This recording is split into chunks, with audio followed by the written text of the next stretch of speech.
Ms. Kiggans.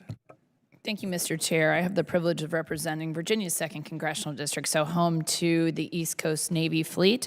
As a Navy veteran, Navy spouse, and now proud Navy mom, I certainly want to, first of all, shout out to the men and women from my district who are forward deployed in the Middle East right now, doing the tip of the spear work for the country. But every time I turn on the news and I see when they talk about the Iran conflict, it always comes up first these days. One of the first pictures they show are usually of F-18s taking off aircraft carriers, most likely from my district, again, from the East Coast. And every once in a while they'll show an F-35. I've known that they've integrated that a little bit more. So I want to start off you are the self-proclaimed policy guy. So something that's very important to me. I'm starting to sound like a broken record up here, but I think there's no question about the importance of the East Coast Navy, and especially the East Coast Carrier Air Wings that we have stationed at our East Coast Master Jet Base. We only have 2. We have one on the West Coast, Naval Air Station Lemoore, and then Naval Air Station Oceana. So I want to know from the Department of War's perspective, what is the holdup? What is the delay? Because I've queried the Navy and all Navy leadership every time I can get a hold of them about what the delay is about making that policy choice decision to prioritize getting what we have in front of us, which next generation strike fighter we love to talk about. FAXX is always on the table, but we have F-35s. The Marines have them on the East Coast at Cherry Point. We've got them on the West Coast, but I think no one will argue about the importance of what the East Coast Navy is doing, our East Coast aircraft carriers and our East Coast Carrier Air Wings. So what is the plan to integrate that latest and greatest F-35 into the East Coast? Ma'am, I regret that I'll have to defer the Navy on that, but I'll commit to get you an answer as soon as possible. Okay. Please make that a priority because it's frustrating for us. We have 30-year-old plus F-18s that are aging. We ask these guys to be tip of the spear. In that same line, we spend millions of dollars training our pilots and a significant amount of time, 4 to 5 years, to wing those guys. We need to make sure that we're taking care of those people as well. So we spent a lot of time last Congress on quality of life issues, but let's not forget them. They're an elite fighting force. Let's treat them as such. I want to talk a lot more about Hampton Roads, just the maritime industrial base that's there. I know that's an important part of this, the National Defense Strategy. So what are your plans? Again, just prioritizing the East Coast and our role there. We have shipbuilding, we have ship repair, but what steps is the department taking to reduce acquisition and contracting delays that are slowing this ship repair and construction?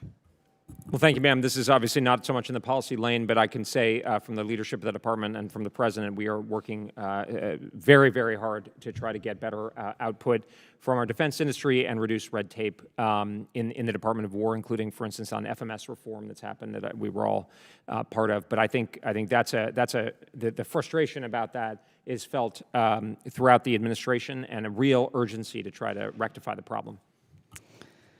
We have the resources there in Hampton Roads. It's all under one umbrella, so please don't forget about that when making those policy decisions.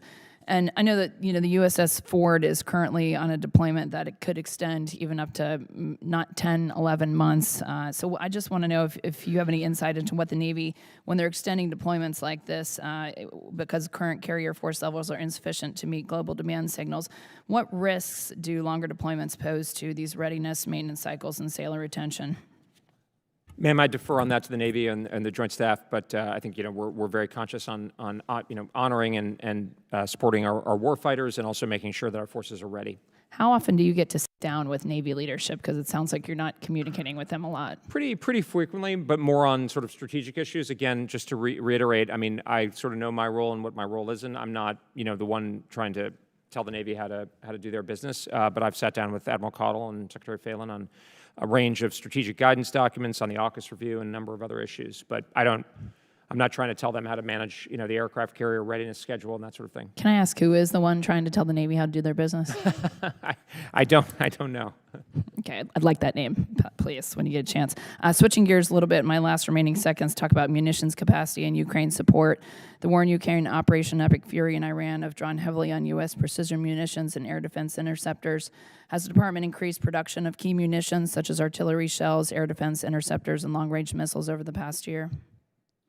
I'm sorry, could you say that again? I apologize. Has the Department of War increased production of key munitions such as artillery shells, air defense interceptors, and long-range missiles over the past year? I'm worried about. I'd have to get you specific figures, ma'am, but we certainly are moving very much in the right direction. I'm confident that we're going to continue acceleration. My time has expired. I'll yield back. Chair, now recognize the gentleman from New York, Mr. Ryan. Thank you, Mr. Chair. Morning, Mr. Colby. I want to start with a quote. Quote, from a military perspective, the focus really needs to be tightly on the Pacific, especially the first island chain in Taiwan. Does that ring a bell?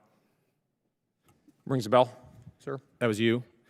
Quote, some believe that Washington can conduct a major military effort in the Middle East and maintain its advantage in Asia.